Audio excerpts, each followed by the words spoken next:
Don't just live for tomorrow, or just live in yesterday. Just be glad for all you have that's in today. And though you've come through many obstacles.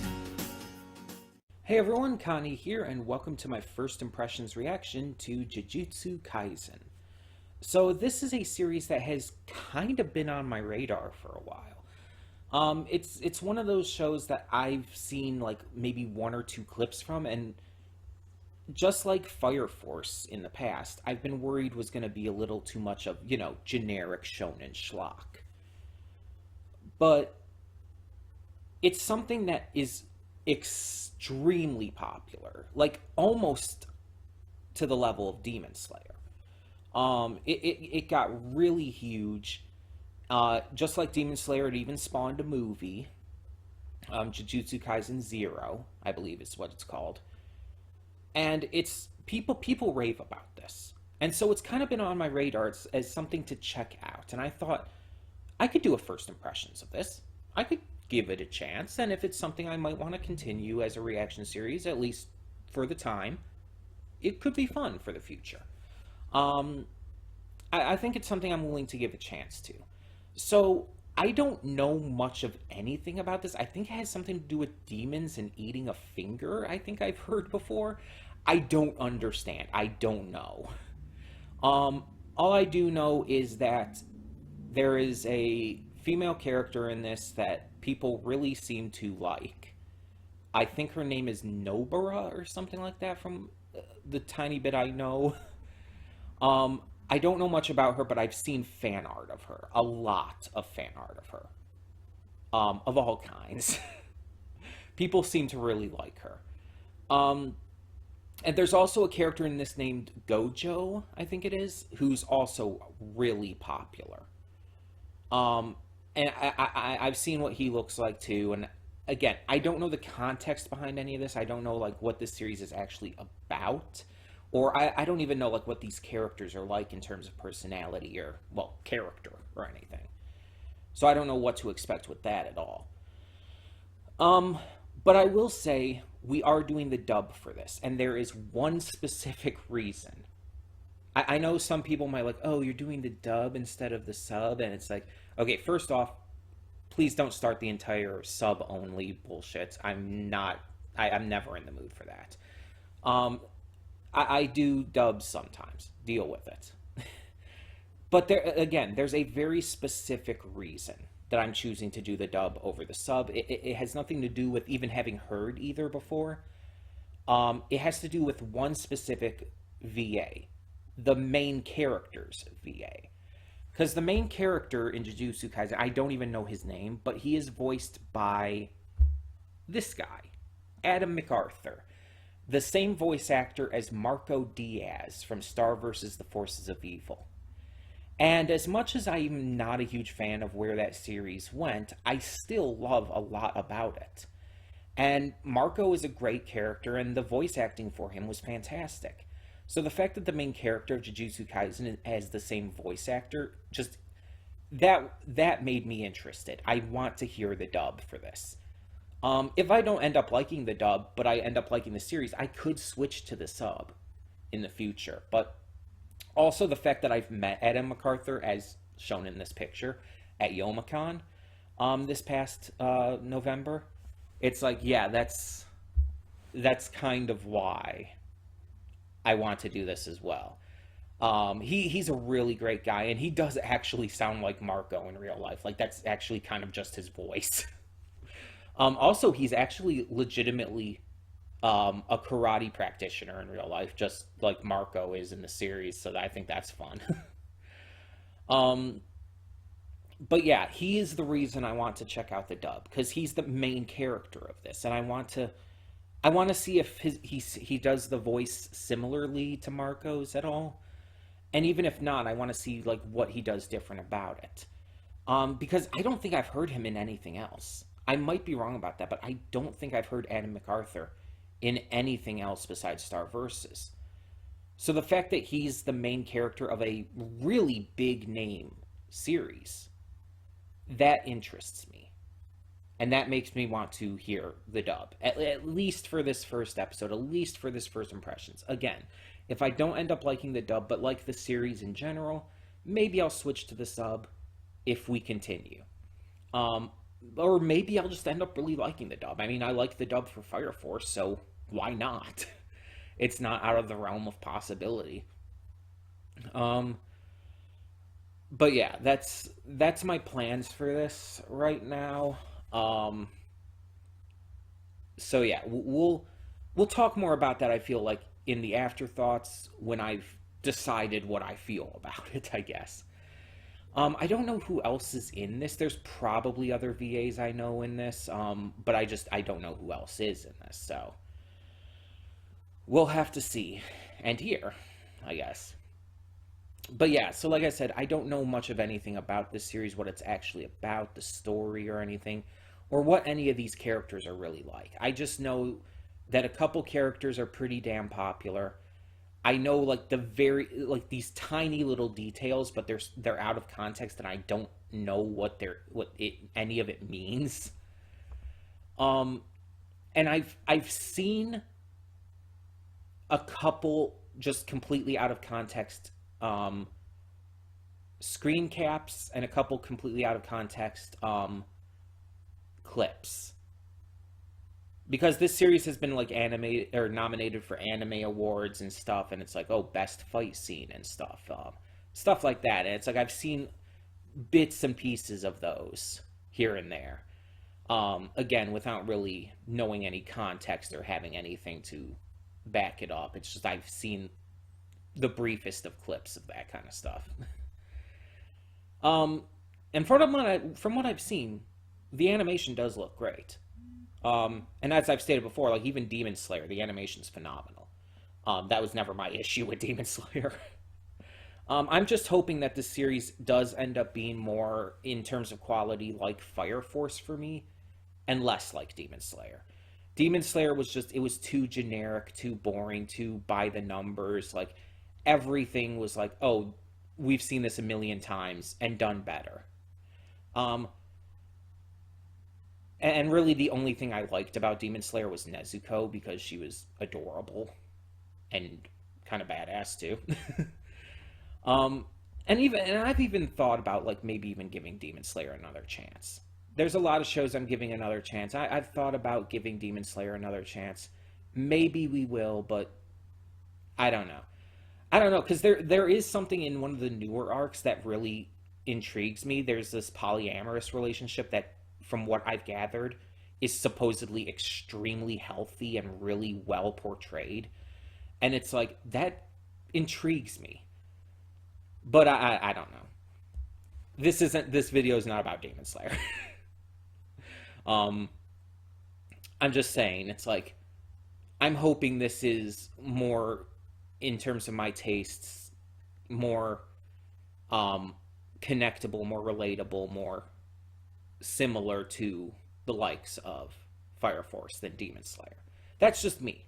That's just me personally. If you like Demon Slayer more, that's perfectly fine. I'm not gonna judge anyone for their tastes. I don't do that. I hate people who do that. Especially because my tastes are all over the place anyway. So, either way, we are going to get this started and see what this series has in store. See what it's like. Because, again, I don't know. I have no idea. I only know a few details here and there. And I'm definitely interested to find out. So, let's get this going and hope for the best. When the screen fades to black, pause this redirect and go to the description below. Follow the link to the reaction, and after you watch it, come back here to the redirect and resume play. Because after it fades to black and then fades back in, everything from that point forward will be my afterthoughts and will contain spoilers to the episode. So, with that being said, thank you so much for tuning in, and I will see you at the reaction. And we are back, and we'll begin with spoilers in 3, 2, 1, now. So, I constantly talk about how I don't want to be spoiled on things, because I feel like the best experience of watching or playing or reading or anything like that is when you're going in blind.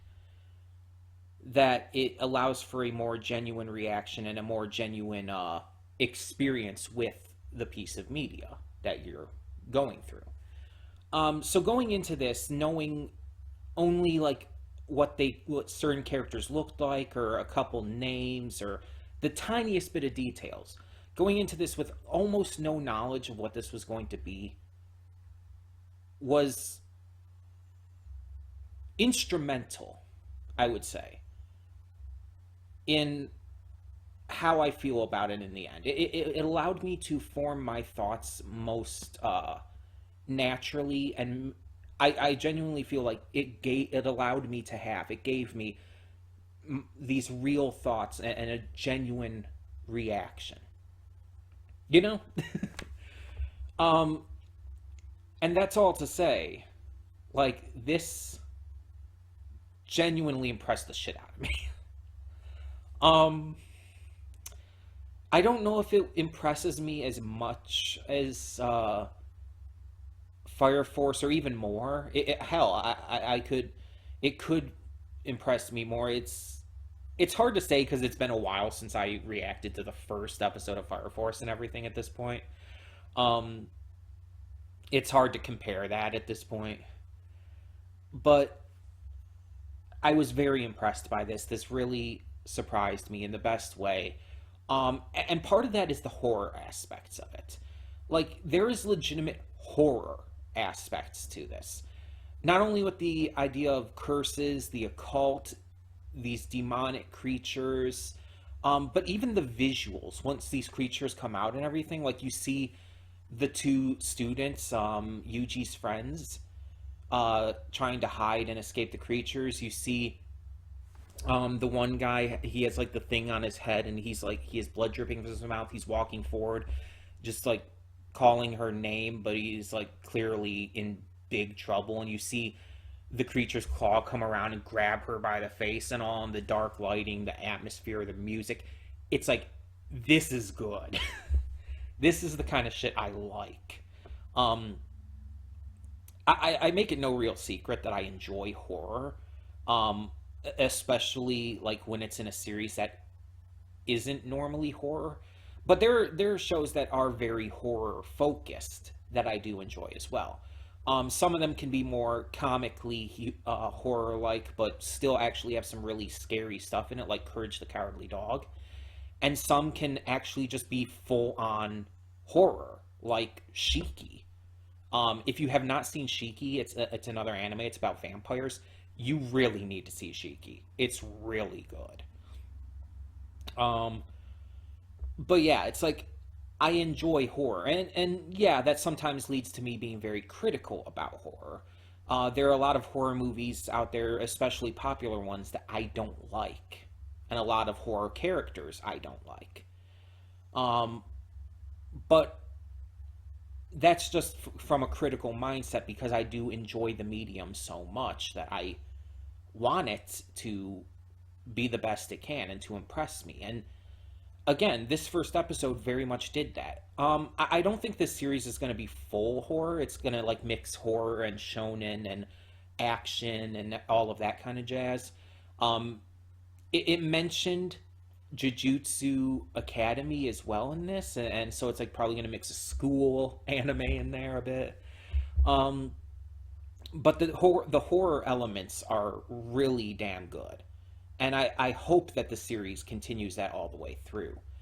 So this series, at least this first episode, we get to meet and learn about our character, Yuji Itadori. From what we can gather, he's an orphan. His parents are gone, and his only living family member is his grandfather, who is this grumpy old man who, while is very crotchety and angry all the time, does very clearly genuinely care for his grandson and wants Yuji to live a better life than he did. He thinks that because no one else came to visit him in the hospital, he didn't have any friends or loved ones around, he felt that he lived a poor life and that his death is meaningless in the end. Yuji doesn't believe this, but he does take his grandfather's words to heart after he ends up passing away.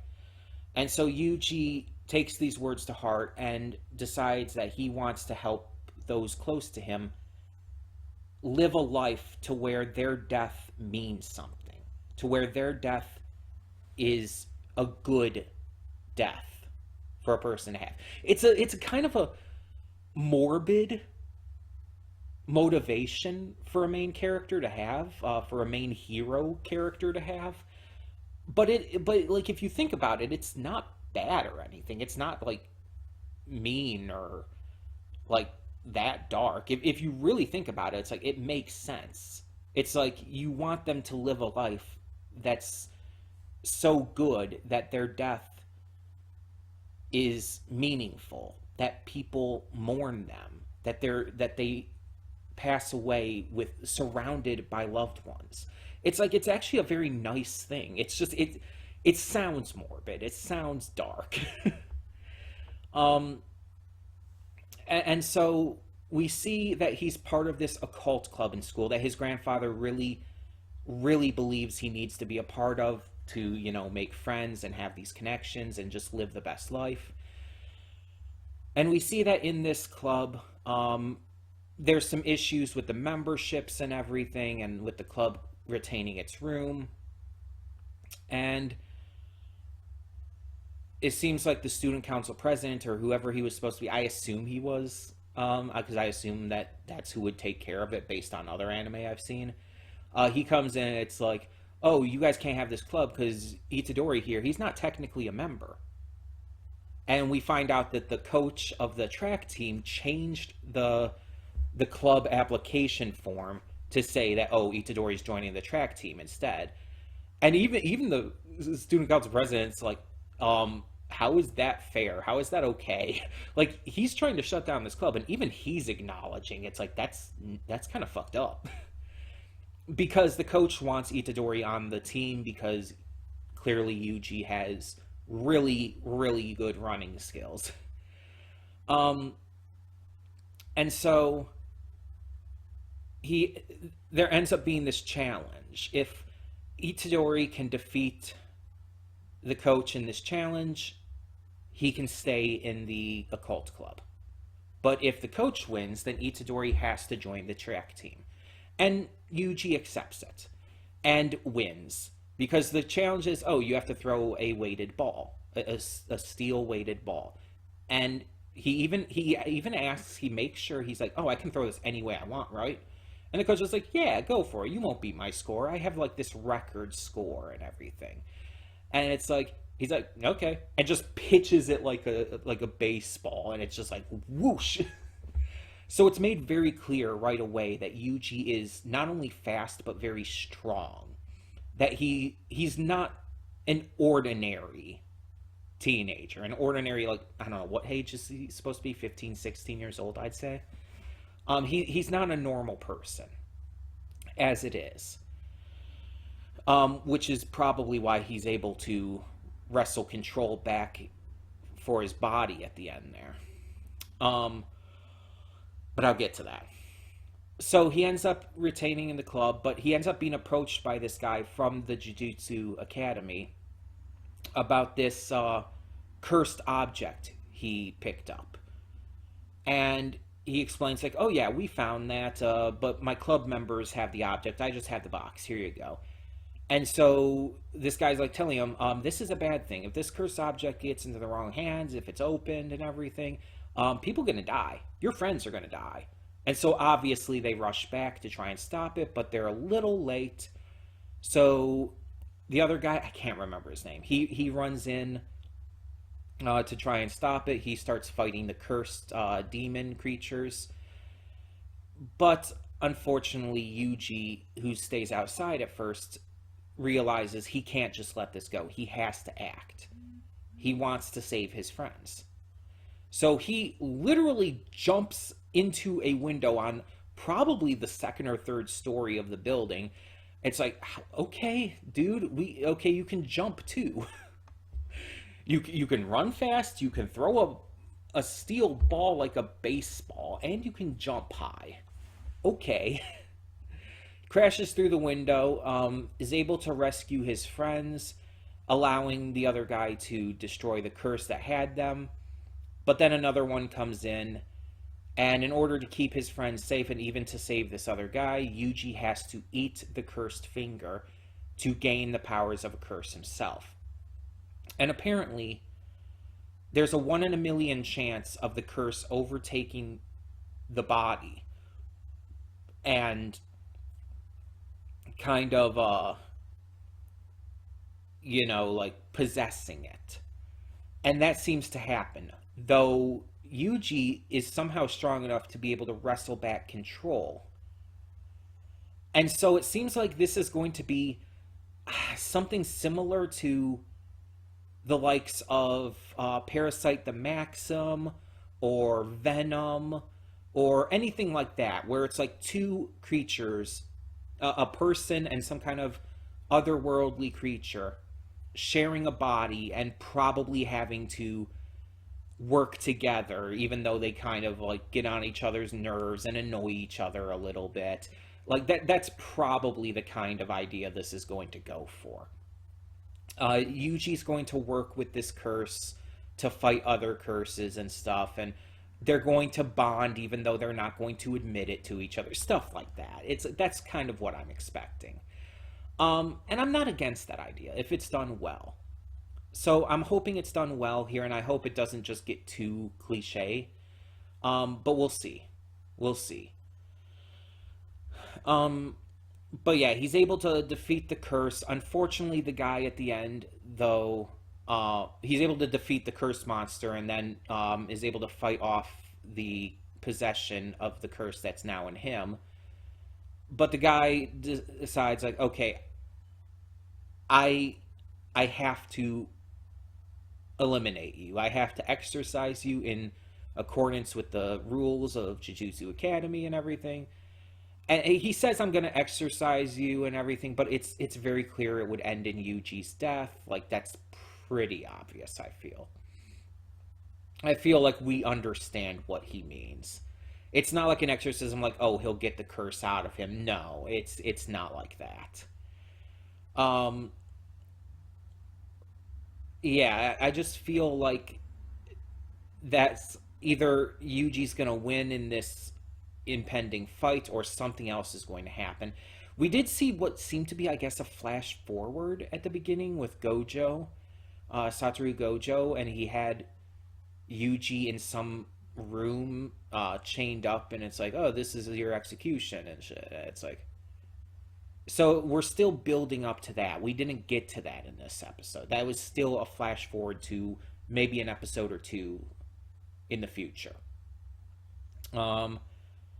I'm very interested to see where this goes, though, because, like I said, this very much impressed me. It was exciting. It was entertaining. Adam MacArthur and all the other VAs in this did a great job. I think this dub was really good.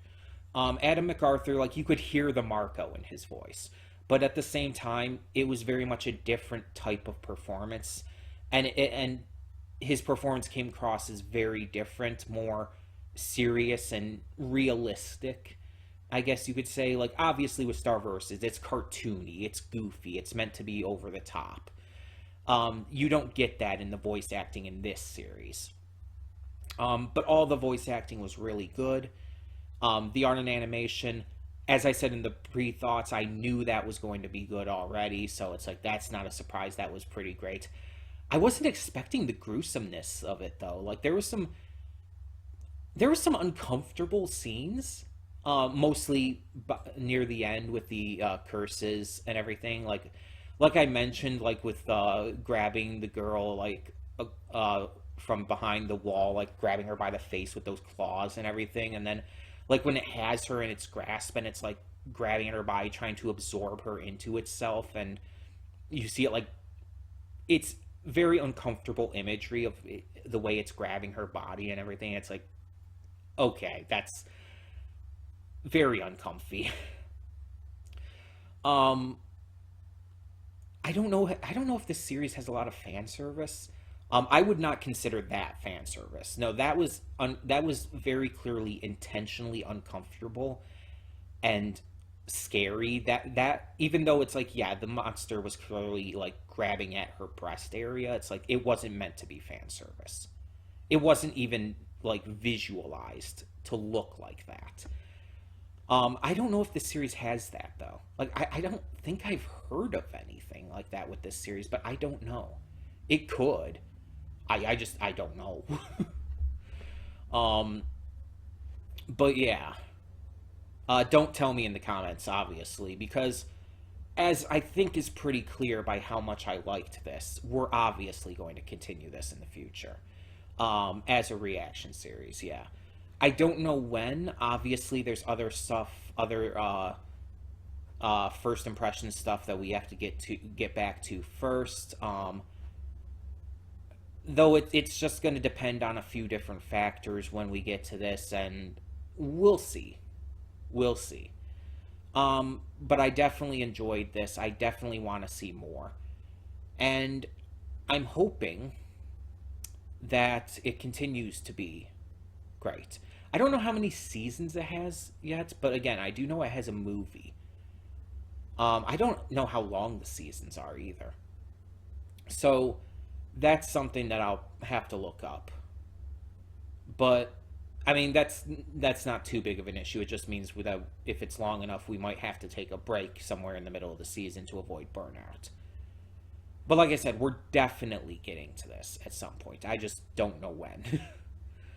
But yeah, I wanted to do this as well before we took our break. I wanted to do this first impressions, because it's like this is something I've wanted. Again, I've wanted to check it out. It's been on my radar, and so I knew I was going to do this. I wanted to get it done before this break, to just like have it out there, and let you guys know, to see what I thought of it and everything, and obviously, yeah, we could see it was a very positive reaction. I also like just I don't think I really specifically said this yet, but I really do like the characters. Like outside of just like, yeah, they're written well or whatnot. Like I actually genuinely like them, and that's a very good thing. I always want to actually like the characters. I mean, unless the character you're obviously supposed to hate, or even find annoying. Like with Fire Force, I like Shinra. I think he's a really likable character, and obviously with Arthur, you're supposed to find Arthur annoying. That's kind of part of his character. But you also find a lot to like about him as well. Maki is excessively likable, and so on and so forth. It's like, yeah, they handle that most of the time very well. Tamaki is another issue, but not getting into that here. But I like it, again, when you just like the characters. Yuji is a very likable protagonist. He has a great attitude about things. He's smart, he's funny, he cares about people. He's really likable, and his friends are just insanely likable too. I don't know their names. I don't know if their names were even their names were definitely mentioned, but I didn't catch them. The girl is just like, okay, Nobra is a really popular character in this, I know. I haven't met her yet, obviously, but it's like, I kind of really like this girl, this character. She's really cute, and I love her personality. And then we have the other guy who is like this big, tough-looking dude, but he seems very soft and kindly, and it's like I've always loved that archetype. It's done really well in say, as an example, Ori Monogatari. If you haven't seen Ori Monogatari, that's one of the few rom-com animes that I'd really recommend. It's really good. I would definitely suggest that if you haven't seen it. But it gives me similar vibes, though he's not as goofy as the main character in that is. But yeah, just this big, tough-looking dude who's like a teddy bear and all. I like the other guy as well, the guy from Jujutsu Academy. um, who his name was mentioned, and I did even acknowledge his name. It's just I can't remember it. Um, but yeah, I very much liked him as well. He comes across as a very strict rule follower type of character. Like, he's by the books, by the numbers, and everything. But at the same time, he's not a bad guy. He very much is trying to help people. He's very much doing things for the right reasons. That much is clear. Even other like minor characters, like the coach, even he was just really funny. Like this guy is just kind of ridiculous in a really fun way, a really entertaining way. We didn't see enough of Satoru Gojo for me to form a strong opinion on him, so I can't say on him yet. Again, I know he's really popular, but I can't say with him. The grandfather, I liked him. I liked the idea of this crotchety old man who's secretly like a real sweetheart and really, really cares for his family and all. I like that. Yeah, I really liked the characters. I enjoyed them. Like, I just, I liked this. I very much liked this first episode. It was a strong premiere. It was a very strong first impression. So yeah, we are going to be continuing this at some point in the future. As I said, don't know when, but we will get to it for sure. Um, we'll see. In the meantime, though, thank you so much for tuning in. Tell me your thoughts down below on the first episode of Jujutsu Kaisen. And as I said before, please, no spoilers. As I said, I think I liked this series as much as I did. I think I got such a great impression on it because I didn't know much of anything about it. Because I only had those tiny little details that didn't tell me much of anything. That is what really sold this for me. So please, no spoilers going forward. For now, though, thank you so much once again for tuning in. And for now, I'm Connie, and I'm signing off. See y'all next time.